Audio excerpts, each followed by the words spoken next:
ये आरोप लगाया जाता है, लेकिन वास्तव में ये आरक्षण विरोधी आंदोलन नहीं था। ये था नव आरक्षण विरोधी आंदोलन। ये आंदोलन 1994 में शुरू हुआ। 94 दिसंबर में उत्तर प्रदेश की विधानसभा में ये पारित हुआ कि अब शैक्षणिक पदों पर भी विश्वविद्यालयों में आरक्षण हो। अब इसमें क्या हुआ कि इसमें राजनीतिक दलों की बड़ी साजिशें चलने लगी, लेकिन इस बात को एंटिसिपेट कोई नहीं कर पा रहा था कि इसका इतना भयंकर हश्र होगा। 1 सितंबर और 2 सितंबर को जरूर खटीमा और मसूरी में बहुत विभत्स कांड हुए थे, और उसमें तो ये बड़ा कांड करने की साजिश सत्ता का था, तत्कालीन सरकार का था, उत्तर प्रदेश सरकार, मुलायम सिंह सरकार का। फिर क्या हुआ कि पुलिस ने चारों तरफ से घेर के 10 नवंबर को चारों तरफ से घेर के वहाँ पथराव किया। पुलिस वालों ने अंदर आए, 2 लड़के हमारे नदी में बहाए, उनको पत्थर से मारे, वो खत्म कर दिया। आप अपना जेल का कोई अनुभव शेयर करना चाहेंगे? जेल में आप रहे? हमारे साथ छोटे छोटे बच्चे भी थे, 16-17 साल जेल। आपके क्या परिवार में आपके माता पिता उस समय आपको उस आंदोलन में शामिल होने से उन्होंने रोकने का प्रयास नहीं?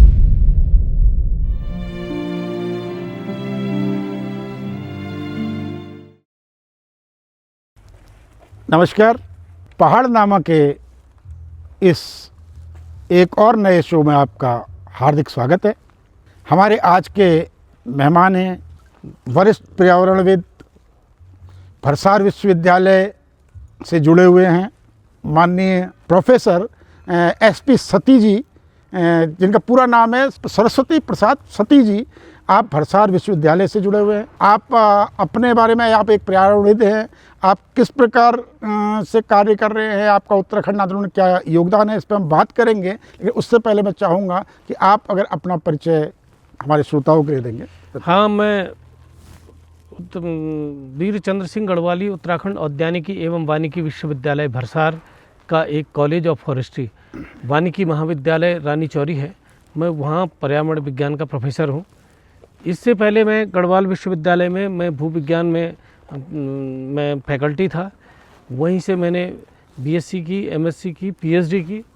और भूविज्ञान माने जियोलॉजी में मैं प्रोफेसर, वो वहाँ मैं फैकल्टी बना। उसके बाद मैं प्रोफेसर बन के भरसार विश्वविद्यालय में आया। यहीं पर एक भरसार विश्वविद्यालय मेरे ख्याल से पहले पूर्व में पंतनगर यूनिवर्सिटी जो है हमारी नैनीताल की, एशिया की सुप्रसिद्ध यूनिवर्सिटी रही थी किसी समय कृषि क्षेत्र में, तो उसका ही एक भाग था। हाँ, पहले ये college of forestry, college of hill agriculture होता था। और भरसार में भी 2001 से विश्वविद्यालय का, वहाँ पंतनगर विश्वविद्यालय का ही प्रतिष्ठान वो था। लेकिन 2011 में निशंक सरकार के ज़माने में ये अलग विश्वविद्यालय बन गया। इसका मुख्यालय बना भरसार, जो कि पौड़ी से 60 किलोमीटर थलीसैंण जाने के रास्ते पे है। और दूसरे उसका एक कॉलेज बना रानी चौरी, कॉलेज ऑफ फॉरेस्ट्री करके, वानिकी महाविद्यालय। और एक कॉलेज और उसके साथ तीसरा जुड़ा, वो है college of hill agriculture Chirbatiya में अभी कुछ बहुत ज़्यादा इंफ्रास्ट्रक्चर नहीं बना है, तो वो कॉलेज भी कॉलेज ऑफ फॉरेस्ट्री रानी चौरी ही के अंतर्गत चलता है। तो इस विश्वविद्यालय में 3 कॉलेज हैं, उसके अलावा 8-9 सेंटर्स हैं। तो ये बड़ा लैंडस्केप है इसका। देहरादून में 2 सेंटर्स हैं, इसके टिहरी में 3 सेंटर्स हैं, रानी चौरी तो है ही, उसके अलावा प्रतापनगर में 2 सेंटर्स हैं, इसका गैरसैंण में सेंटर है। इसका इस तरह से देखा जाए तो इसके बहुत सारे सेंटर्स हैं। धन्यवाद सती जी। आज क्योंकि आप पर्यावरणविद हैं और उत्तराखंड का जहाँ नाम आता है तो पर्यावरण पे तो हम आपसे चर्चा करेंगे ही करेंगे, लेकिन उससे कहीं ज़्यादा और शुरुआत हम आपसे बात करेंगे उत्तराखंड राज्य आंदोलन से संबंधित, क्योंकि आप उत्तराखंड राज्य आंदोलन में सक्रिय रहे हैं। तो आप किस प्रकार से, क्योंकि आप विज्ञान वर्ग के छात्र हैं, और तो आप किस प्रकार से आंदोलन में सक्रिय रहे, कहाँ कहाँ आपकी सक्रियता रही, थोड़ा सा सविस्तार इस बारे में थोड़ा हमारे दर्शकों के लिए आप बताना चाहेंगे? बात 1993 की है। 1993, उससे पहले नशा रोजगार दो और तमाम आंदोलनों में हम लोग सक्रिय थे। लेकिन 2013 में मेरी थीसिस सबमिट, 1993 में मेरी थीसिस सबमिट हुई। इसी दौरान उत्तर प्रदेश सरकार के कुछ ऐसे निर्णय थे जिनकी वजह से पूरा पहाड़ उद्वेलित होने लगा था। तो इसी के चलते 15 फरवरी 1994 को श्रीनगर गढ़वाल विश्वविद्यालय के शोध छात्रों ने एक बैनर बनाया और आंदोलन का निर्णय लिया, और उसका नाम वो बाद में उत्तराखंड संयुक्त छात्र संघर्ष समिति बना। और उसी बैनर का एक्सपेंशन ये हुआ कि पूरे इंटायर उत्तराखंड में उत्तराखंड संयुक्त छात्र संघर्ष समिति के नाम से बने, जिसका मैं इसको केंद्रीय संयोजक बनाया गया। तो 1994 के जितने भी बड़े छात्र युवाओं के जितने भी प्रोग्राम थे वो सब मेरी लीडरशिप में हुए। गढ़वाल क्षेत्र में नहीं, टोटल इंटायर उत्तराखंड, जैसे दिल्ली की जो रैली थी 2 अक्टूबर की, अच्छा, वो भी हमारी कॉल यहाँ थी। पे थोड़ा सा आपको टोकना चाहूँगा कि जैसा, क्योंकि हम भी उसी दौर में छात्र थे और थोड़ा सहभागिता हमारी भी रही, तो जैसा कि अक्सर कहा जाता है और कुछ हद तक सत्य भी है कि उत्तराखंड राज्य का आंदोलन बेसिकली जो छात्रों से निकला, क्योंकि हम छात्रों से आप आए हैं, तो जो छात्रों से निकला वो बेसिकली एक आरक्षण विरोधी आंदोलन था। क्या आप इससे किस हद तक सहमत हैं? ये आरोप लगाया जाता है, लेकिन वास्तव में ये आरक्षण विरोधी आंदोलन नहीं था, ये था नव आरक्षण विरोधी आंदोलन। आरक्षण तो एक्सेप्टेड था, बिल्कुल 27% जो ओबीसी उस टाइम पे नया वो बना, वही- वो वही, भी शैक्षणिक उसी- पदों पर विश्वविद्यालयों के। मंडल कमीशन के आने के बाद जो आरक्षण को लेकर विरोध में आंदोलन हुआ था, तो ये उससे अलग था। अच्छा। ये उससे अलग था, क्योंकि वो तो सभी चीज़ों पे था। हाँ। ये आंदोलन 1994 में शुरू हुआ, 93 दिसंबर में उत्तर प्रदेश की विधानसभा में ये पारित हुआ कि अब शैक्षणिक पदों पर भी विश्वविद्यालयों में, जो पहले नहीं होता था, हाँ। आरक्षण होगा। तो आंदोलन जो बैठक हमारी हुई उसमें आरक्षण का तब भी विरोध नहीं था। उसमें ये था कि उत्तराखंड में 3% 4% के करीब ओबीसी हैं टोटल, और 27% अगर पहाड़ के महाविद्यालयों में, विश्वविद्यालयों में या पहाड़ के विभिन्न पदों पर अगर 27% ओबीसी के लिए आरक्षित किया जाएगा, तो निश्चित तौर पे उत्तर प्रदेश के मैदानी इलाकों से कैंडिडेट्स आएंगे। बिल्कुल। तो ये एक बहुत लॉजिकल आंदोलन था, ये ऐसा आंदोलन नहीं था कि आरक्षण। नहीं, आप बिल्कुल जो कह रहे हैं, युवाओं की भावना भी वही थी। आपने उस चीज़ थोड़ा और ब्रीफ में कहा, लेकिन उसे सामान्य भाषा में एक आरक्षण विरोधी आंदोलन वैसे कहा। सर, आरक्षण विरोधी आंदोलन और इस आंदोलन में बेसिक अंतर यह है कि आरक्षण का ही विरोध, हाँ। कि आरक्षण है ही गलत चीज, बिल्कुल ये वो नहीं था। बिल्कुल। आपने आज को थोड़ा और ब्रीफ किया। हाँ। आज एक चीज और क्लियर हुई कि आरक्षण का विरोध नहीं उसका था। नाम दिया गया था, जब श्रीनगर में जब से पहले संघर्ष समिति से पहले जो नाम दिया था उस मंच का, उत्तराखंड नव आरक्षण विरोधी मंच।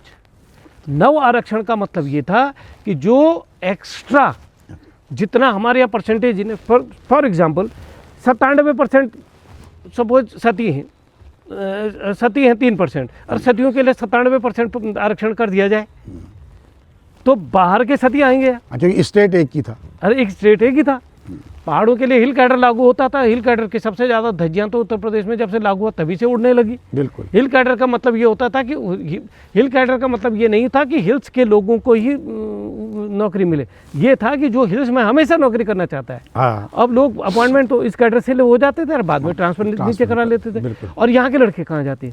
तो वही यही मनसा, तो यही बात तो उत्तराखंड राज्य आंदोलन की आत्मा थी। बिल्कुल कि यहाँ के छात्र युवाओं को रोजगार मिले, यहाँ के अनुरूप विकास हो, ये सारी चीज़ें थी।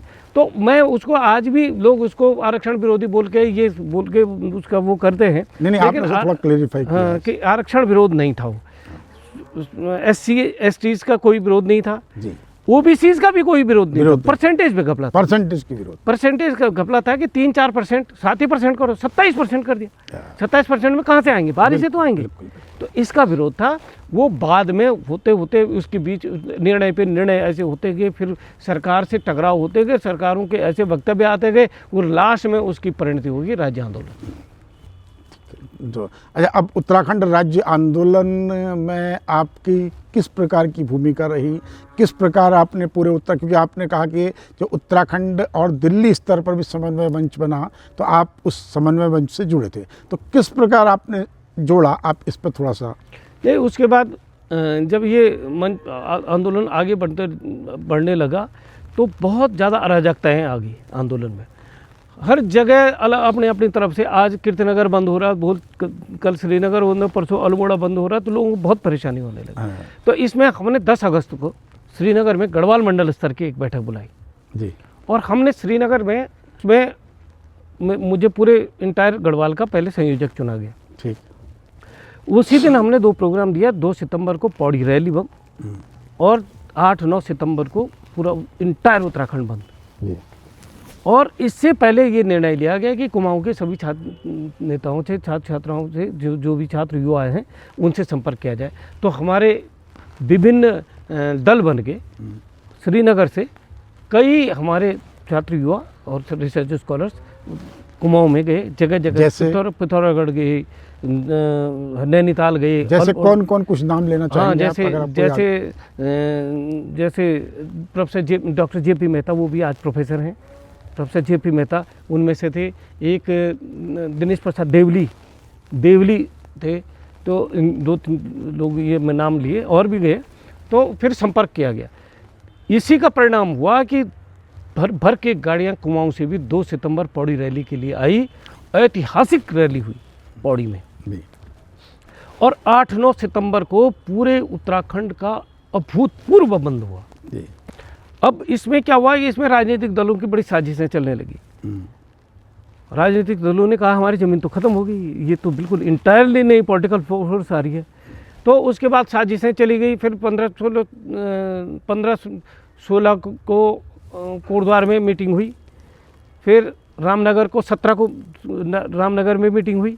फिर उसके बाद 2 अक्टूबर पौड़ी रैली का 2 अक्टूबर को दिल्ली रैली का आह्वान किया गया, जिसको सभी लोगों ने व्यापक समर्थन दिया। फिर उसके बाद बहुत बड़ी 2 अक्टूबर जो हुआ, यहाँ पर थोड़ा सा आपको टोकता, 2 अक्टूबर में जो दिल्ली की रैली हुई उसका आह्वान किस संगठन द्वारा किया गया था, इसको लेके कई मतभेद हैं। तो देखिए, जब तक जो है कि दिल्ली में भगदड़ और अराजकता नहीं हुई थी, तब तक उसका श्रेय लेने के लिए सब तैयार थे। लेकिन जैसे ही मुजफ्फरनगर कांड हुआ और दिल्ली में भगदड़ हुई, तो उसके बाद लगभग सभी संगठनों ने 2 अक्टूबर की रैली को आहूत करने के उससे अपने हाथ खींच लिए। नहीं, ये हम आज भी बोलते हैं कि 2 अक्टूबर की रैली का आह्वान प्रस्ताव आया था ये कोटद्वार में 15-16 सितंबर को, और 17 सितंबर को रामनगर में इस पे मुहर लगी थी। किस संगठन द्वारा किया गया? उत्तराखंड संयुक्त छात्र संघर्ष समिति द्वारा, उत्तराखंड संयुक्त, जिसका मैं संयोजक था। उसके बाद उसी को फॉलो करते हुए उत्तराखंड संयुक्त संघर्ष समिति, जो काशी सिंह एरी जी, कई संघर्ष समितियां बनी ना। हाँ, मैं वही काशी सिंह एरी जी के जो नेतृत्व में जो समिति बनी थी, उसने भी उसका समर्थन किया था। और उन्होंने पैरेलल, मतलब उसको, तो वो भी ये क्लेम करने लगी वो संघर्ष समिति कि हमने आह्वान एक्चुअली वो छात्रों ने किया था, पहले किया था। अब चलो इस बात से नहीं, लेकिन इस बात को एंटिसिपेट कोई नहीं कर पा रहा था कि इसका इतना भयंकर हश्र होगा। हाँ। सारी बड़ी बड़ी रैलियां सफल हो रही थी। बहुत 1 सितंबर और 2 सितंबर को जरूर खटीमा और मसूरी में बहुत विभत्स कांड हुए थे। और इसके अलावा पौड़ी में, नैनीताल में भी था, वो भी था, आक्रोश भी था। लेकिन बाय एंड लार्ज पुलिस और वो प्रशासन पहाड़ों में ठीक ठाक संभाल रहे थे। इन 2 बुरी घटनाओं के को और देहरादून की कुछ अप्रिय घटनाओं को छोड़कर ये 2 तो बहुत ही विभत्स कांड हुए थे। लेकिन जो रास्ते से ही जो बैरिकेड लगने लग गए जाते हुए रैली वालों को, और वो तो ऐसा लगता था कि बिल्कुल पूर्व नियोजित है। और उसमें तो ये बड़ा कांड करने की साजिश सत्ता का था, उस तत्कालीन सरकार का था, उत्तर प्रदेश सरकार, मुलायम सिंह सरकार का। और वो उसमें कह सकते हैं हम कि वो सफल रहे, उस षड्यंत्र में सफल रहे। और फिर जिस तरह से दिल्ली में फिर मंच पे पथराव हुआ, वो राजनीतिक दलों का सीधा अपना एजेंडा था कि इसको किसी तरह से फ्लॉप करना। इस तरह से न छात्र युवाओं को बोलने देना, न उत्तराखंड क्रांति दल के बडोनी जी को बोलने देना, इनको किसी ने बोलने देना। तो पथराव हुआ, ज़बरदस्त पत्थरबाजी हुआ। और उसका बहुत ही दुखद एक तरह से हश्र हुआ। सब जानते हैं उसके बाद पूरे पहाड़ में कर्फ्यू लगा। छात्र युवाओं के खिलाफ इतना भयंकर दमन हुआ कि कोई आज सोच भी नहीं सकता कि ऐसी छोटी छोटी जगहों पे कर्फ्यू लगे। और ये सब हुआ। उसके बाद राज्य आंदोलन उस तरह से पनप नहीं पाया जिस तरह से मास मूवमेंट था। यहीं पर थोड़ा सा 94 में ही रुकते हैं। 2 अक्टूबर में जब आप गढ़वाल से आप भी गए होंगे मुजफ्फरनगर, तो आपके रास्ते की घटना को थोड़ा सा विस्तार से हमारे दर्शकों के लिए, नई पीढ़ी के लिए बताना चाहेंगे कि कैसा अनुभव रहा, क्या रहा, कहाँ गोली चली थी, कहाँ पे आपने क्या देखा था, प्रकरण को थोड़ा सा बताना चाहेंगे आप? इसमें यह है कि 2 अक्टूबर की रैली से पहले, क्योंकि दिल्ली में व्यवस्थाएं करनी थी जी। दिल्ली में कहाँ पे क्या होगा, तो दिल्ली की जो संघर्ष समिति थी उनके साथ समन्वय बिठाने के लिए हम असल में पहले चले आप गए। पहले चले गए, ठीक हुआ। पहले चले गए थे और यहाँ बहुत जिम्मेदार लोग नेतृत्व कर रहे थे। वो जोशी जी थे, उन्होंने पूर्व में इस बारे बताया, तो मैं उसी घटना से मिलती जुलती चीज आपसे भी पूछना चाह रहा था। अब आगे तो बढ़ते हैं। लेकिन ये जरूर है कि जैसे ऋषिकेश क्रॉस करते ही बसें जैसे ऋषिकेश कर रही थी, बैरिकेड शुरू हो गई। वो जोशी जी वो चीज़ तो बता, वो पूरा विस्तार से एक बार आ चुका है उनके मुख से। तो अब 94 से आगे आप आ रहे थे, फिर उसके बाद राज्य उसके बाद क्या हुआ कि राज्य आंदोलन उस तरह से जब एट्रोसिटीज हुई तो मास में निकलने में तब महिलाओं ने मोर्चा संभाला। तो जिस दौर में छात्र युवाओं का भयानक उत्पीड़न हो रहा था 2 अक्टूबर के कांड के बाद, उसके बाद महिलाओं ने अपना मोर्चा संभाला और महिलाओं के नेतृत्व में आंदोलन बढ़ रहा था। लेकिन इस बीच क्या हुआ कि फिर सितंबर में फिर उत्तराखंड क्रांति दल के बैनर तले श्रीयंत्र में, श्रीनगर के नदी के बीच में एक टापू है श्रीयंत्र टापू, उसमें 2 आंदोलनकारी अनशन पर बैठे 95 में। 95 में फिर वो बहुत बड़ा आंदोलन हो गया। उसमें मेरे ख्याल से बाबा वो बैठे थे। नहीं, उसमें दो एक तो उनमें से गुजरी भी गए। मोहन सिंह। हाँ, मोहन सिंह। बाबा मोहन सिंह नहीं, वो मोहन सिंह तो वहाँ बाद में उनकी डेथ बाद में हुई। इसका नाम था बिशन सिंह पंवार और दौलतराम सेमवाल जी। जी, दौलतराम सेमवाल जी। हाँ, तो ये दो दौलतराम पोखरियाल जी, ये 2 लोग बैठे, उनके समर्थन में हम लोग भी बैठ गए। फिर क्या हुआ कि पुलिस ने चारों तरफ से घेर के 10 नवंबर को चारों तरफ से घेर के वहाँ पथराव किया। पुलिस वालों ने अंदर आए, 2 लड़के हमारे नदी में बहाए, उनको पत्थर से मारे, वो ख़त्म कर दिए। यशोधर बेंजाल और राजेश रावत हमारे सामने, हमारे हाथ पांव सब तोड़ दिए। और 10 तारीख हमको वहाँ से उठा के सहारनपुर जेल, रात को 2 बजे उठाया, सहारनपुर जेल ले गए। हमने सोचा इनकाउंटर करने जा रहे हैं। सहारनपुर जेल रहे तो 14 दिन हम तब रहे जेल में। उस समय करीब मेरे साथ पूर्ण सिंह डंगवाल साहब, जो कि उत्तराखंड क्रांति दल, जो बाद में रानीखेत से चुनाव भी लड़े, डी के वो थे, वो बड़ा इंडस्ट्री वो थे, उद्योगपति थे बेचारा। उसके बाद में आंदोलन के बड़े वो थे, तो उनके हाथ पाँव उनके बहुत बुरी तरह से तोड़ रखे थे। और कमांडेंट खुशहालमणि बर्थवाल, वो डिप्टी कमांडेंट रिटायर्ड हुए थे SSB से, वो हमारे साथ थे, बुजुर्ग। उसके अलावा हम टोटल 52 आंदोलनकारी, 2 को जान से मार गया था, 52 आंदोलनकारी हमको वहाँ ले गए थे। उसके बाद फिर जो मेजर घटना हुई, फिर वो श्रीयंत्र टापू कांड का जो कुछ हुआ। उसके बाद दिवाकर भट्ट खेट पर्वत पे बैठे टिहरी में। ये फरवरी-मार्च की बात होगी 2096 की। फिर मेजर घटनाएं ये राज्य आंदोलन की ये हुई जो 94 के सोपान के बाद। वैसे मैं उत्तराखंड राज्य आंदोलन को 3 भागों में बांटता हूँ जी। ये 3 भाग, एक तो ये समझ लीजिए आपके 1952 के बाद जब कॉमरेड जोशी ने इस तरह का प्रस्ताव रखा था और CPI ने ये बात रखी थी, और उससे 1979 में उत्तराखंड क्रांति दल के गठन तक DD पंजी ने जब प्रोफेसर DD पंजी के नेतृत्व में उत्तराखंड क्रांति दल का गठन हुआ था। ये एक सोपान था जिसमें पर्चे, पोस्टर, छोटी मोटी रैलियाँ वगैरह, हालांकि एक बड़ी रैली भी हुई उसमें। वो ऋषि वल्लभ सुंदरयाल ने दिल्ली में बड़ी रैली करी थी 60s में, 67 में, 66 में, तो वो बड़ी। लेकिन उसके बावजूद भी ये छिटपुट ये घटनाएं और जन तक ये भावना पहुंचाने। हमारे कुमाऊनी में उस समय जो है कि ये कहते थे कि उन्हें राज्य मांगा गया, तो जब लोगों द्वारा, तो उन्होंने कहा खला की आएंगे क्या कहोगे तुम, राज्य जब DD पंजी के नेतृत्व में जब उत्तराखंड क्रांति दल मसूरी में उसका गठन हुआ, उसके बाद एक दूसरा सोपान मैं देखता हूँ। उसके बाद एक स्थापित सुपरिभाषित कैडर सामने आया उत्तराखंड क्रांति दल के, जिसमें जुझारू नेता कई लोग उसमें नौकरी छोड़ के आए। 79 के बाद कई लोग नौकरी छोड़ के आए, वाही नहीं सामने आई, कई बहुत वाहनी भी थी। वो दौर बहुत स्वर्णिम दौर था बड़े जुझारू संगठनों के निर्माण का। फिर उसमें उसके बहुत बाद में पीपुल्स फ्रंट भी बना, पीपुल्स फ्रंट लेकिन भी वो तो 1993-92 में बना होगा। हाँ। लेकिन इस दौर में नशा नहीं रोजगार दो, उत्तराखंड संघर्ष वाहिनी से और ये शमशेर सिंह क्रांति दल बिष्ट वगैरह हाँ, ने, जिस समय मेरे प्रदीप टमटा भी थे। बिल्कुल बिल्कुल संघर्ष वाहिनी में थे। शमशेरदा थे, राजू लोचन शाह थे, हाँ। प्रदीप टंटा थे, वो खुशहाल थे, पीसी तिवारी भी मेरे ख्याल से पीसी वहाँ तिवारी में भी उसी में थे, पीसी तिवारी थे उसमें, और रघु तिवारी थे, रघु तिवारी। ये कई लोग उसमें। तो ये है कि वो दौर उत्तराखंड पर, मुख्यतः उत्तराखंड राज्य का एजेंडा जन जन तक पहुंचाने में, हाँ, वो स्वर्णिम दौर था, ये कहा वो जा स्वर्णिम दौर तक पहुंचाने में उत्तराखंड क्रांति दल की भूमिका बहुत मजबूत थी। लेकिन उत्तराखंड क्रांति दल संगठन राजनीतिक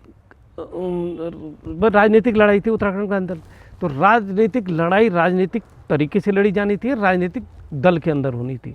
तो उत्तराखंड क्रांति दल ने भी कोशिश करी कि हम राजनीतिक दल बन के रहे, लेकिन उत्तराखंड क्रांति दल के नेतृत्व में कहीं न कहीं कोई कमी थी, जो ये उत्तराखंड में एक राजनीतिक दल के रूप में स्थापित उस तरह से नहीं हो पाया, बल्कि वो एक उत्तराखंड के लाक्षणिक असंतोष का झंडा बनकर रह गया। क्या आप ये कह सकते हैं कि जब 94 का राज्य आंदोलन हो गया था, बल्कि 95 और 96 की खेत पर्वत वाली घटना भी हो गई थी, तो उसमें दो चीज़ें उत्तराखंड क्रांति दल के लिए नुकसानदायक रहीं। एक तो मुलायम सिंह सरकार को पहले समर्थन दिया था इन्होंने, दूसरा जो इन्होंने चुनाव का विरोध किया, बहिष्कार किया था।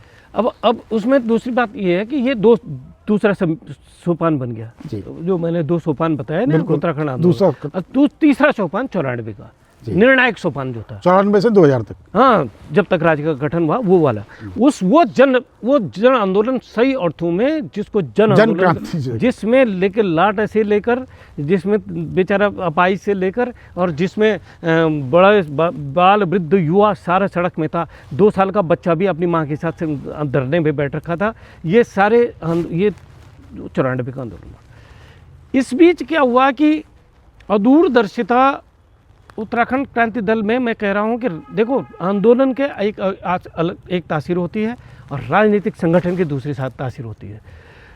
उत्तराखंड क्रांति दल जब आंदोलन करता था तब उसमें वो राजनीति देखता था, और जो राजनीति कर रहा होता तो उसमें आंदोलन देखता था। उल्टा हो रहा था, उल्टा हो रहा था, मामला उल्टा हो रहा था। बिल्कुल ये हम में भी था। हम भी उस समय समझ नहीं पाए कि, मैं अभी भी कहता हूं कि उत्तराखंड आंदोलन की सबसे बड़ी अनुपलब्धि असफलता ये है कि उससे उभर कर एक तपा हुआ राजनीतिक संगठन उभर कर नहीं आ पाया, जो कि इस राज्य को लीड करता, और तमाम विद्रूप, तमाम विसंगतियां, आज जो लूट खसोट चारों तरफ हाहाकार मचा हुआ है, ये उसी असफलता का परिणाम है। वही कारण है कि उत्तराखंड क्रांति दल राज्य आंदोलन के लिए बना हुआ संगठन, राज्य की को भविष्य में लीड करने की आकांक्षा लिए हुए संगठन, उत्तराखंड राज्य आंदोलन का तीसरा जो निर्णायक सोपान था, उसमें बीचों बीच वो फाड़ हो गया। बिल्कुल। काशी सिंह एरिक संगठन, उत्तराखंड क्रांति दल काशी सिंह अलग बन गया, और उत्तराखंड क्रांति दल दिवाकर डंगवाल वाला, दिवाकर वाला अलग बन गया। तो ये तमाम चीज़ें हुई, और इन्होंने संगठन में कभी ध्यान उस तरह से दिया भी नहीं। एक बात तो ये रही। दूसरा, संसाधनों की कमी बहुत ज़्यादा रही। पहाड़ी लोग इस मामले में, जनभावनाएं भी होंगी, लेकिन इस जो उनकी भावनाओं को, उनके हितों के पक्ष में जो काम कर रहा है जो संगठन, उसको आर्थिक स्थिति से मजबूत भी नहीं करते। लेकिन उस दौर में ये कहा जाता था कि बॉम्बे समेत उत्तराखंड राज्य आंदोलन के बाद बॉम्बे समेत तमाम राज्यों से प्रवासियों ने और अप्रवासियों ने बहुत चंदा जुटा के उत्तराखंड क्रांति दल को दिया, जिसका कि बहुत बड़े पैमाने पर दुरुपयोग भी हो। ये बात भी बोलते हैं कि, ये बात भी कहते हैं, लेकिन वो भी क्यों हुआ? वो भी इसलिए हुआ कि उत्तराखंड क्रांति दल केवल उत्तराखंड आंदोलन का झंडा बनकर रह गया, राजनीतिक पार्टी के तौर पर नहीं बने। अगर राजनीतिक तौर पर पार्टी बनता तो राजनीतिक जो चंदा दिया जाता पार्टी को दिया जाता, पार्टी के अकाउंट में आता, तो उसका हाँ, तो ये एक बाकायदा देखा जोखा होता है, उसकी ऑडिटिंग होती है उसकी। तो जब कहीं धन का पता ही नहीं है, ये कुछ उसी तरह से जिस तरह से लोग बोलते हैं कि राम मंदिर निर्माण के दौरान बहुत चंदा हुआ, अब उसका कोई हिसाब नहीं है, इस तरह से बोलते हैं लोग। बिल्कुल। यही वहाँ भी हुआ, ऐसा भी हुआ होगा, निश्चित तौर पर लोगों ने पैसा बहुत दिया। लेकिन दूसरा क्या हुआ कि उत्तराखंड क्रांति दल बड़े स्थापित राजनीतिक दलों के षड्यंत्र का शिकार हुआ, बिल्कुल मैं सहमत हूँ आपसे। बड़े षड्यंत्रों का शिकार हुआ।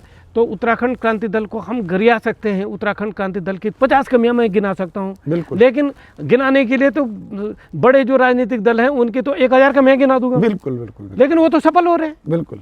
हमारा उत्तराखंड क्रांति दल अपना जो बैल है, चाहे वो लेटे भी, पर हल तो वही लगा रहा था। बिल्कुल बिल्कुल। चाहे वो खेत में लेट जाए, लेकिन हल तो वही लगा रहा था। बिल्कुल ठीक। तो ये बात भी सच है कि वो षड्यंत्रों का शिकार हुआ, उसको उन्होंने उसका दांत खुर तोड़ने में बड़ी अच्छा, मदद। यहीं पर थोड़ा सा मैं आपको रोकता हूँ, एक सवाल और मेरे मन में आ रहा है। अभी आपने चंद मिनट पहले कहा कि उत्तराखंड राज्य आंदोलन के 1994 में जन जन की भागीदारी हुई, अपाहिज ने भी की, बूढ़े ने भी की, सबने की। और इस बात से भी आप काफ़ी हद तक सहमत होंगे कि 96 और 97 के बाद 2000 तक उत्तराखंड राज्य को लेकर बहुत छुटपुट घटनाएं भी नहीं हुई। हाँ, बहुत कम, इक्का दुक्का कोई हुई हो तो जैसे श्रीनगर में अनवरत वो धरना, महिलाओं का धरना चलता था, वो अलग वो है। अच्छा, तो इस उसमें मैं आपसे पूछना चाहूँगा, तो क्या इस परिप्रेक्ष्य में जो हमारे कुछ साथियों ने, आप इसे मैं समझता हूँ अन्यथा नहीं लगे, कुछ साथियों ने चिन्हित राज्य आंदोलनकारी का दर्जा लिया, ठीक, विशेष सुविधाएं नहीं, क्या वो उत्तराखंड राज्य के गठन के बाद उत्तराखंड, संपूर्ण उत्तराखंड के परिप्रेक्ष्य में नुकसानदायक नहीं रहा? मैं आपको थोड़ा और विस्तार में ले जाता हूँ इस बात को, कि जैसे जो लोग राज्य का आंदोलन लड़ने में थे, जैसे मैं था, मुझ पर मुकदमे थे, मुकदमे 2000 तक के बाद ख़त्म हुए, 2006 में ख़त्म हुए वैसे बेसिकली, जनरली 2004, 5, 6 में मुकदमे ख़त्म हुए। तो हम 2004, 5, 6 में इस लेवल पे आ गए थे कि हम कहीं नौकरी नहीं कर सकते थे उस नौकरी के अलावा। तो हमने 94 से लेके 2006 तक राजनीति की और कुछ नहीं किया। लेकिन जो हमारे कई साथी थे, कुछ अध्यापक बन गए, कुछ और जगह लग गए, उन लोग उससे देखिए उत्तराखंड प्रदेश को, क्या आपको नहीं लगता है कि दो तरफा नुकसान हुआ? एक तो जो लड़ने वाले लोग थे वो सरकारी नौकरी में चले गए, तो यहाँ एक गैप आया, और दूसरा वो सरकारी नौकरी में चले गए तो क्योंकि नौकरी के लायक के वो नहीं थे, तो वो वहाँ भी एक अलग तरीके के आंदोलन में लग गए। क्या आपको लगता है दो तरफा नुकसान हुआ? अब ये स्टडी का विषय है वैसे, लेकिन ये बात भी सच है कि वो ज़्यादातर नौकरियां उनकी लगी जो बहुत उपेक्षित हो गए थे, उन्होंने अपनी ज़िंदगी के बेशकीमती वर्ष, बिल्कुल मैं इस बात से बिल्कुल सहमत हूं, उस समय उन्होंने वहाँ दिए और उनके खाने खिलाने पड़ गए। मैं बिल्कुल आपकी बात से कईयों को मैं जानता हूँ, पर यह भी सच है कि इसमें ज़्यादा चकड़ैती, ज़्यादा बदमाशी, फर्जी आंदोलनकारियों का भी बहुत बड़ा वर्ग है, जो कि कार्ड हासिल करने में इन प्रकार राजनीतिक दलों से जुड़े हुए प्रभावशाली लोग, मंत्री संतरी तक भी ऐसे हैं जिन्होंने फर्जी आंदोलन। क्या आपको ये नहीं लगता है कि कभी उत्तराखंड की जनपक्षी सरकार बने तो इन राज्य आंदोलनकारियों की एक बार पुनः समग्र जांच होनी चाहिए? बिल्कुल होनी चाहिए, मैं तो आज भी मानता हूँ। मानते हैं? बिल्कुल, इस तो स्क्रूटनी होनी चाहिए कि भैया तुम्हारे पास इसके क्या प्रमाण है। मतलब ऐसा है कि पिक एंड चूज हो गया, जान पहचान है तो कार्ड मिल गया। और मैं ऐसा जानता हूँ जिनको, जो बिल्कुल आंदोलन के दौरान कैरम खेलते रहते थे, उनके पास कार्ड है। बिल्कुल, और जो राज्य आंदोलन में सक्रिय थे वो बेचारे कहीं नहीं कि वो जेल नहीं जा पाए। कई ऐसे आंदोलनकारी जिन्होंने अपने बेशकीमती वर्ष यहाँ दे, वो जेल जाल नहीं जा पाए, ये नहीं पाए, वो बेचारे आज कहीं नहीं है। अच्छा, इस उसमें थोड़ा सा एक सवाल और पूछूंगा मैं, आपका बाकी समय इस मामले में नहीं लेता हूँ, कि एक सवाल ये है कि क्या आपको ऐसा नहीं लगता है कि राष्ट्रीय राजनीतिक दलों ने और उनके स्थापित नेताओं ने ये उत्तराखंड राज्य आंदोलनकारियों को लेके एक बड़ी साजिश की? बहुत बड़ी। इस साजिश से दो नुकसान हुए। एक तो वो लोग जो एक नई पॉलिटिकल थीम के रूप में उभरते वो ख़त्म हो गए। दूसरा कि ये जो दौर है, उस दौर में वो थीम जो सत्ता में होती, उसकी जगह ऐसे लोग सत्ता में बैठे या उनके परिवारजन सत्ता में आ गए जो जिनका उत्तराखंड के परिप्रेक्ष्य में कोई सोच नहीं है, आप इससे किस हद तक सीमित हैं? बिल्कुल सही बात है, बिल्कुल सही बात है। उत्तराखंड में लीड वो करने लगे जिनका उत्तराखंड की भावना के साथ कोई संबंध नहीं था। राज्य को लीड वो करने लग गए और इसमें साजिशन धक्याए गए। जो राज्य आंदोलन के जो संपूर्ण, आज भी तो राजनीतिक दलों में देखिए, जो उत्तराखंड आंदोलन के जो प्रखर नेता थे उस समय, जो प्रखर कैडर थे, वो राजनीतिक दलों में हैं, बड़ी पार्टियों में हैं और वो हाशिए पे है, वो कहीं भी सेंटर पे नहीं है। इक्का दुक्का को किसी को टिकट मिल गया होगा, अदरवाइज वो सबके सब हाशिए पे है। अच्छा, आपने अभी जिक्र किया था, अब मैं दोबारा, या फिर वो पार्टी में हैं भी, जिक्र भी, टिकट भी मिला होगा, वो भी तब भी उनको ऐसी स्थिति में रखा गया है कि वो निर्णय न ले सके, ऐसी स्थितियों में भी है।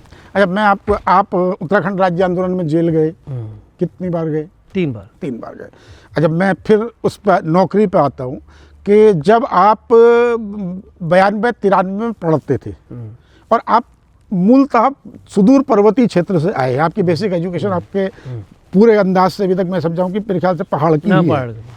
तो आपके क्या परिवार में आपके माता पिता उस समय आपको उस आंदोलन में शामिल होने से उन्होंने रोकने का प्रयास नहीं किया? नहीं, उस समय तो खुद ही वो भी आंदोलन में थे, उन्होंने रोकने का कहाँ प्रयास करना था।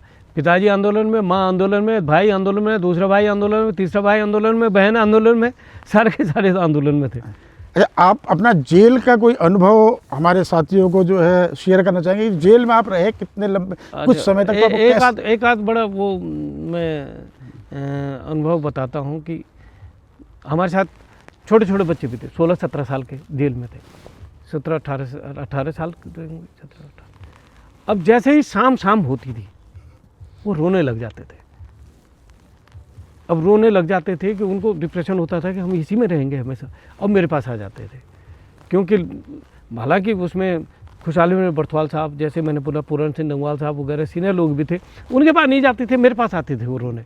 तो वो जो टाइम होता था शाम को 5 बजे से और 8-9 बजे जब गिनती के बाद जेल बंद होती है। हाँ, जब गिनती के बाद जेल बंद होती है, वो टाइम जो होता था उनको चुप कराने का, वो सबसे कठिन दौर था मेरा जेल का, वो सबसे बड़ा कठिन दौर था।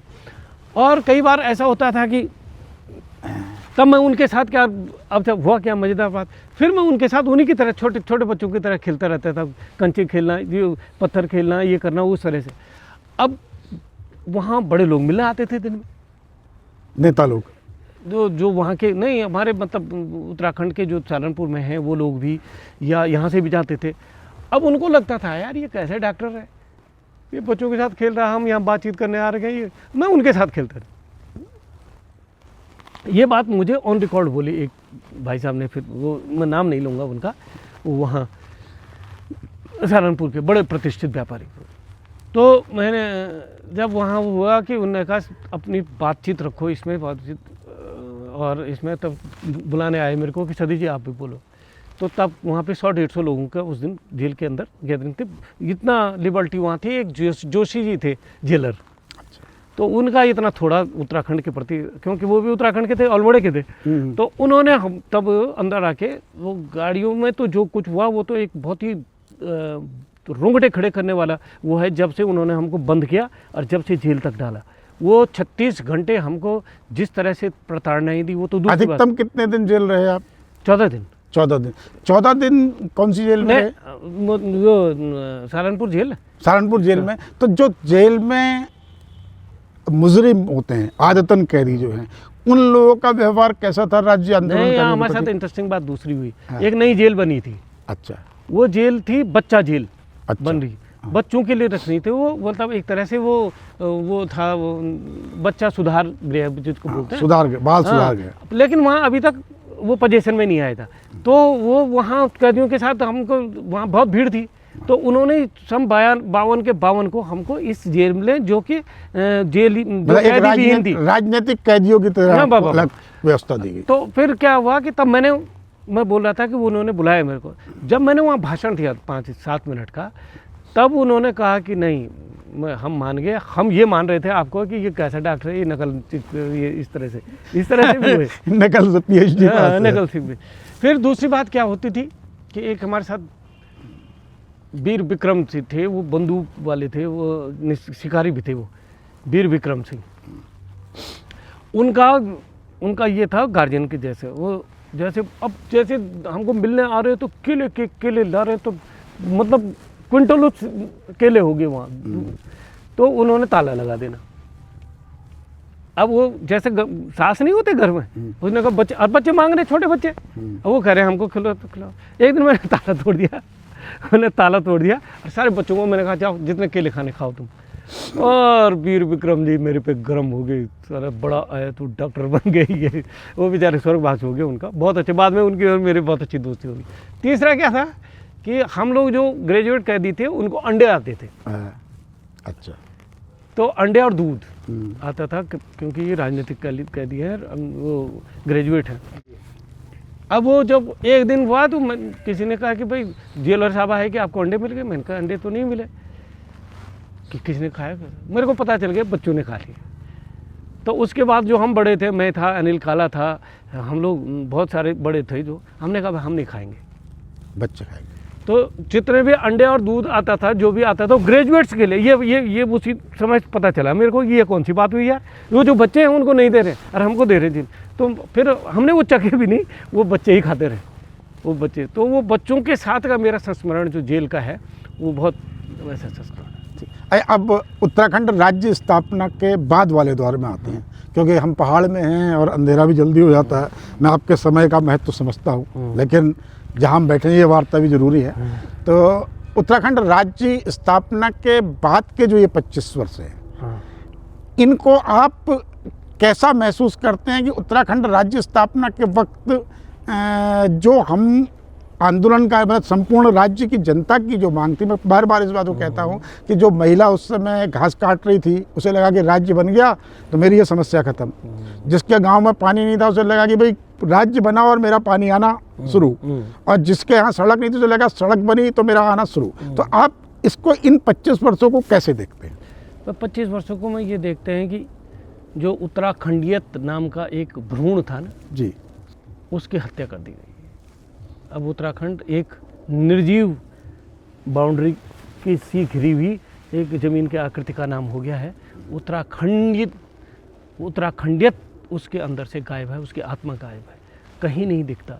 किसी में भी उत्तराखंड के प्रति प्रेम नहीं दिखता। राजनीतिक तौर पर तो बहुत बड़ी बदमाशियां हो रही हैं, बहुत बड़ी चालाकियों से लोगों ने घर भर दिए हैं राजनीतिक। और जो उस समय उस दौर में अपने पार्टियों की सेवा कर रहे थे, जो भी कर रहे होंगे, उनके कैडर बन के घूमते थे, जो चने खाते थे, जो आज अरबपति हो गए हैं, सारे अरबपति हो गए हैं। पूरा राज्य लूट के ही तो हुए हैं। पूरा राज्य का आपने देखा होगा, राज्य बनने के बाद लगातार उसके बाद फ्लैश फ्लड, अचानक बाढ़ों का और बाढ़ों सिलसिला और लैंडस्लाइड्स का सिलसिला बढ़ गया, क्योंकि हमने एक्टिविटीज ऐसी ज़्यादा शुरू कर दी हैं। सारा पहाड़ लहूलुहान हो गया है। पहाड़ से पलायन, जब मैं था मेरे पोखरी में जौनपुर का, मेरे पोखरी में बलरामपुर का, मेरे पोखरी में मेरठ का डॉक्टर रहता था PHC में, प्राइमरी हेल्थ सेंटर में। मेरे नागनाथ में सारे टीचर्स, सारे विषयों के टीचर्स इंटर कॉलेज में सारे पूरब से थे, जहाँ से भी थे टीचर्स स्कूल में रहते थे। वो केवल 2 बार 3 छुट्टियों पे जाते थे, गर्मियों में, जाड़ों में। उसके अलावा वो स्कूल में रहते थे, बच्चों को पढ़ाते थे। मेरे गांव में स्टाफ रहता था, गांव में लोग हल चलाते थे, खेत खलिहान में, खेतों में हल चलता था, कृषि होती थी। सब जगह तो हम लुटे हुए हैं, दिख रहे हैं आज। सारा पहाड़ खाली हो गया। सारे पहाड़ से स्कूल में अपने टीचर भी रोज़ जुगाड़ में है कि हम ट्रांसफ़र करें देहरादून की तरफ को। सारे खेत बंजर हो गए, खेत बंजर हो गए। गांव के गांव हमारे घोस्ट विलेज बन गए हैं, भूतहा विलेज बन गए हैं। गांव में लैंडस्लाइड्स इतने तेज़ी से पहाड़ों में बढ़ गए हैं, लैंडस्लाइड्स बहुत बुरी तरह से बढ़ गए हैं। देखो, भालू, बाघ, बंदर और आग, इन 4 चीज़ों ने पहाड़ को तबाह कर दिया। और तो ये सब चीज़ें देख के तो ऐसा लगता है कि शायद वहीं रहता है तो संभावनाएं तो बची रहती। अब संभावनाएं भी नहीं बची। उम्मीद रहती। हाँ, उम्मीद रहती। अच्छा, अब क्योंकि हम उत्तराखंड के परिप्रेक्ष्य में बात कर रहे हैं और आपका विश्वविद्यालय में विषय पर्यावरण है, और अगर हम पर्यावरण की बात नहीं करें तो ये शायद इस पॉडकास्ट के साथ बेमानी होगा। तो मैं आप उत्तराखंड के मौजूद, देखिए बर्फ़ अब पड़ रही है इस समय, और पर्यावरण में मौसम बहुत तेज़ी से बदला है। इसी में मैं एक चीज़ और जोड़ना चाहूँगा कि हिमालयी राज्यों में अभी आपने देखा कि पर्यावरण की बात करने वाले एक वरिष्ठ पर्यावरणविद को सरकार ने जेल में डाल दिया, ये कह के जेल में डाल दिया कि भाई ये आतंकवादी है। उनका वो किस स्थिति में है, क्या है, उनकी क्या खबरें हैं, बहुत ज़्यादा अभी तक बाहर नहीं है। ये पर्यावरणविदों का हाल है। दूसरी तरफ कुछ पर्यावरणविद ऐसे भी हैं जो राष्ट्रीय और अंतर्राष्ट्रीय पुरस्कारों के लिए सरकार के सामने नतमस्तक हो चुके हैं। ठीक, तो आप पर्यावरणीय दृष्टिकोण से उत्तराखंड के मौजूदा विकास को किस प्रकार देखते हैं? नहीं, उत्तराखंड में तो अगर पूरे इंटायर हिमालय में देखा जाए तो मुझे लगता है कि सबसे ज़्यादा पर्यावरणीय मानकों की सबसे ज़्यादा अवहेलना उत्तराखंड में हुई है। उत्तराखंड में पिछले 25 साल में करीब 45 से 50 हज़ार किलोमीटर सड़क बनी, और उत्तराखंड में सड़क बनाई जाने की जो पद्धति है वो विश्व की सबसे पुरातन पद्धति है, जिसमें पहाड़ खोदा और नीचे ढाल में डाल दिया। वो ये मंजर व्यापक तबाही लेके आया है पहाड़ में। तो इस तरह से जितने हाइड्रो पावर प्रोजेक्ट्स उत्तराखंड में सैंक्शन हुए और जितने बन रहे हैं, जिस तरह से उनके पानी चाहिए आपको पर्यावरण, वो बिजली भी चाहिए, आप रोड भी चाहिए आपको। आप ऐसा थोड़ी कि आप आदम युग में जिए, लेकिन उसके मानक होते हैं, उन मानकों की बड़े पैमाने पर अवहेलना हुई है। ये इसकी वजह से पूरा पहाड़ तबाही के कगार पर खड़ा रह गया। किसका विकास? पहाड़, धरातल, आपके ढाल अगर रहेंगे, स्थायी रहेंगे, रुके हुए रहेंगे, तब तो वहाँ विकास करोगे। बहुत बुरी तरफ से चारों तरफ से देखो, हाहाकार मचा। हर साल बरसात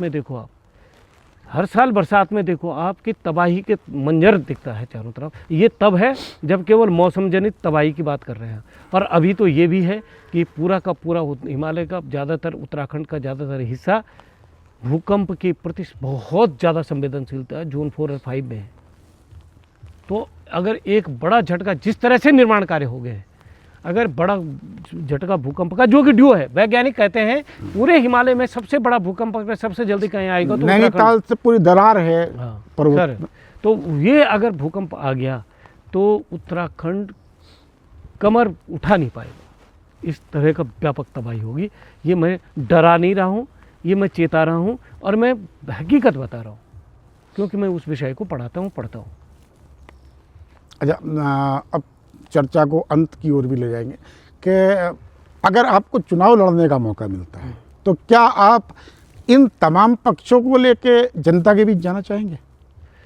मैं तो चुनाव में न लड़ूं, लेकिन चुनाव में हम इन बातों को विभिन्न माध्यमों से पहुंचाते रहते हैं कि इन मुद्दों पे, इन सवालों के साथ लोगों को वोट दो। मैं क्या हूँ, मैं चुनाव, जरूर नहीं मैं चुनाव लड़ूं, लेकिन मेरा मुद्दा चुनाव में लड़े, मैं ये हमेशा तो क्या पिछले 25 वर्षों में ये मुद्दा जनता तक पहुंच पा रहा है? कभी नहीं, नेवर। इसके लिए जनता भी बेईमान है ना, बेईमान जनता भी है कि हम जिस तरह के लोगों को चुनेंगे, हमने अपने बीच से चुने जो संवेदनशील नहीं है, जिनकी प्राथमिकता कमाई है, जिनकी प्राथमिकता लूट खसोट है, जिनकी प्राथमिकता है कि मेरे 100 पीढ़ियों तक का चले जाए, हमने ऐसे चुन के भेजे हैं। और जब जनता ही वोट पैसे से लेके शराब के पौवे में बिक के देती है, तो तब जनता से भी क्या उम्मीद करें? अच्छा, अब बिल्कुल अंत की ओर हम चलेंगे कि एक तो आप अपनी पुस्तकों के बारे में बताएंगे इसी में, उससे पहले कि जो हमारी युवा पीढ़ी है, कि देखिए हम जो राज्य आंदोलन से निकल के आए थे, अब उम्र के, जिसे कहना चाहिए कि वानप्रस्थ आश्रम की ओर जा चुके हैं। तो जो नई पीढ़ी है जिसके हाथों में राज्य की कमान जानी है, ठीक, आप उनको क्या संदेश देना चाहेंगे? नहीं, मुझे ये है कि 2 तरह की पीढ़ी हो गई है। एक पीढ़ी तो करियर ओरिएंटेड हो गई है, उसको दुनियादारी से कोई मतलब नहीं है। उसका ये है कि वो कंपटीशन में झुके हुए हैं, घर वालों ने वो पढ़ाई में बहुत बुरी तरह से झुके हुए हैं, दुनियादारी से उनको काट दिया है। इसमें पेरेंट्स का बहुत बड़ा रोल है। जबकि आपकी शिक्षा पूर्ण तभी होगी, बैलेंस तभी होगी जब आप दुनियादारी का चारों तरफ, अपने चारों तरफ जो हो रहा है उसके प्रति भी सजग रहें। इस बीच 25-30 साल 40 साल में हमारी पीढ़ी के बाद की जो 20 साल बाद 10-15 साल बाद जो हुआ है, लोगों ने अपने बच्चों को कैरियर ओरिएंटेड झोंक दिया है। वो हमने किताबों के कीड़े अनपढ़ तैयार कर दिए हैं। अनपढ़ मेरे का मतलब जिसको अपने पेरेंट्स का पता नहीं है, जिसको अपने खेत का पता नहीं है, यहाँ पे आए तो ये पता नहीं ये पेड़ किस चीज़ का है, और वो अगर आईआईटी में भी निकल गया तो वो किस तरह का नागरिक बन के बाहर आएगा। एक दूसरी पीढ़ी वो हो गई है जो बेरोज़गार है और 24 घंटा इस पे लगी हुई है, ये बर्बाद हो गया। हमारे ज़माने में ऐसा नहीं था। हमारे ज़माने में जो क्रांतियाँ लाए यूथ लाया है, और सबसे बड़ी नाउमीदी यूथ से होगी। तो मेरा कहने का मतलब है कि यूथ इन चीज़ों को यूज करे सकारात्मक, अपने को मजबूत करने के लिए, अपना ज्ञान बढ़ाने के लिए, अपना नेटवर्क बढ़ाने के लिए, अपना विजडम बढ़ाने के लिए। इनके कारण अपने को दबाने, इनके नीचे इनका गुलाम बनकर अपने को दबाने के लिए योजना करें। और जब तक आप अपने क्षेत्र का, अपने लोग का, अपने समुदाय का, अपने इंटायर रीजन का जब तक आप भला नहीं सोच सकते, आप ना तो राष्ट्र का भला कर सकते हैं ना अपना भला कर सकते हैं। यूथ के लिए तो ये है। अच्छा, अब क्योंकि आपने अभी यूथ की बात कही, क्या आपको ऐसा नहीं लगता है कि विश्वविद्यालय स्तर पर लिंग दोह कमेटी के आने के बाद छात्र संघों का स्वरूप पूर्णतः राजनीतिक हो जाने से यूथ की ये दिशा बदली है? नहीं, आप अगर वो भी कोड में खाज का काम किया उसने। विश्वविद्यालय पाठशालाएं होते थे राजनीति की जी। विश्वविद्यालयों से पनपी हुई राजनीति, जनपक्षी राजनीति की संभावनाएं बनी रहती थी। उसमें छात्रों को ये अवसर होता था कि बढ़िया कौन है, बढ़िया वक्ता कौन है, बढ़िया तरीके से पॉलिटिक्स कौन करता है, जनपक्ष की पॉलिटिक्स। अब उसके बाद लिंग दो के बाद तो बच्चे पहचान ही नहीं रहे नेता को। यही के बाद उसने चुनाव लड़ना है, तो अब क्या कर रहे हैं कि पैसों का बहुत राजनीतिक पॉलिटिकल पार्टीज़ के लोग पपेट बना दिए गए हैं। वो दुनिया भर का शराब और पैसा ये कॉलेजों हॉस्टलों तक पहुंच गया है, उसके बल पर चुनाव लड़े जा रहे हैं। छात्रों का कोई न समझ है, छात्र नेताओं की न कुछ वो है। तो ये लिंग दो कमेटी ने विश्वविद्यालयों की जो राजनीति की जो नर्सरी थी उसको बंजर कर दिया है। हाँ, इसमें मैं थोड़ा सा एक चीज़ और जोड़ना चाहूँगा कि देखिए, अभी हमारी जहाँ से बात शुरू हुई थी मैं वहीं पर आता हूँ कि उत्तराखंड राज्य आंदोलन जो प्रारंभ हुआ था वो आरक्षण में आपने एक शब्द इस्तेमाल किया था, नव आरक्षण को लेके हुआ था। ठीक, आज लगभग समान स्थिति है। यूजीसी में फिर एक नया संशोधन हुआ है। उस समय एक पूरा आंदोलन राष्ट्रीय स्तर पर आरक्षण को लेकर खुला हुआ था, लेकिन आज उस मुद्दे पर क्या कहीं छात्रों के बीच में कोई हलचल भी नहीं है। मेरे ख्याल से कोई उस यूजीसी के संशोधन को जानना भी नहीं चाहता। क्या ये आपको एक आश्चर्यजनक नहीं लगता? आप जबकि कह रहे हैं कि बच्चे कैरियर ओरिएंटेड हो गए हैं। अगर बच्चे कैरियर ओरिएंटेड हो गए थे तो बच्चों के कैरियर पे तो यहीं पे स्टॉप लगता हुआ दिख रहा कि वो बात भी है। दूसरी बात ये है कि जो कैरियर ओरिएंटेड हो गए हैं वो विश्वविद्यालय में आ ही नहीं रहे। अच्छा, विश्वविद्यालय में कैरियर ओरिएंटेड नहीं, इंजीनियरिंग कॉलेज भी तो विश्वविद्यालय में आएंगे, एमबीबीएस के कॉलेज भी विश्वविद्यालय में आएंगे। मेन स्ट्रीम उस विश्वविद्यालय में जिसमें सिलेक्शन नहीं, यूजीसी का जो नया नॉर्म्स है वो तो सभी में लागू होगा मेरे ख्याल से। नहीं, ऐसा नहीं है। मतलब वो उसको उसके बाद उसमें भी वो करेंगे, लेकिन पहले तो मुख्यतः हायर एजुकेशन के लिए किया है ना उन्होंने। अच्छा, लेकिन ये बात सच है कि देर सवेर उसने सब जगह लागू होना। वहाँ कैरियर ओरिएंटेड बच्चा सीधा हॉस्टलों में जमा है, या तो वो अपनी मस्ती में है या वो फिर अपने करियर के बारे में सोच रहा है। मैं आपको जो कन्वेंशनल ट्रेडिशनल यूनिवर्सिटीज़ है, मैं वहाँ पे 30% बच्चा ऐसा होगा जिसने यूजीसी को जानता भी नहीं होगा यूजीसी क्या चीज़ हुई। अब ये हो गया है। अच्छा, अब अंत में मैं ये ज़रूर चाहूँगा कि आपने एक शिक्षक के रूप में, एक पर्यावरणविद के रूप में कुछ पुस्तकें लिखी हो तो थोड़ा सा हाँ, उसमें ये है कि मेरे करीब 75 मेरे शोध पत्र हैं जो प्रतिष्ठित विश्व के शोध पत्र पत्रिकाओं में छपे हैं। दूसरा, मेरा एक किताब मैंने खुद लिखी है, वो ऊखीमठ भूस्खलन पे लिखी थी, और एक किताब मैंने मेरे सहयोगी हैं उनके साथ एडिट करी थी, उत्तराखंड स्टेटहुड और dimensions of development, Uttarakhand statehood dimensions of development. उसमें हमने राज्य आंदोलन से पहले, राज्य बनने से पहले उत्तराखंड बनने की प्रक्रिया में क्या क्या अवयव हो सकते हैं उस पर एक बहुत बढ़िया दस्तावेज है। तो Uttarakhand statehood dimensions of development करके वो किताब है। इसके अलावा मैं बहुत सारे राष्ट्रीय और अंतर्राष्ट्रीय चैनलों में मैं पैनलिस्ट रहा हूँ। मैं कई यूनिवर्सिटीज़ में एक्सपर्ट तौर पे हूँ। अपने यूनिवर्सिटी में मैं पर्यावरण विज्ञान पढ़ाता हूँ और मैं इन विषयों पे मुखर रहा हूँ। ये जो पर्यावरण के सारे मुखर हैं, मेरे कई पॉडकास्ट छात्राएँ।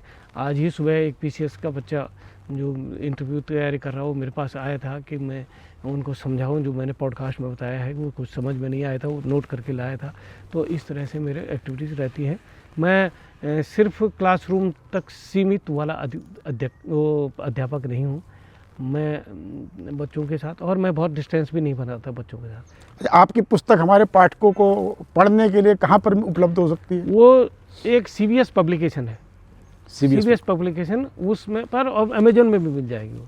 अमेजोन तो आप अपना उसका अमेजोन का लिंक और फोटो हमारे स्टाफ के साथ शेयर करेंगे ताकि हम उसे ठीक इस पॉडकास्ट के अंदर डालें। धन्यवाद बहुत बहुत आपका, क्योंकि हम पहाड़ पर हैं और शाम यहाँ जल्दी, अंधेरा जल्दी, बर्फबारी का समय है, लिहाजा धन्यवाद। आपका बहुत बहुत धन्यवाद। धन्यवाद।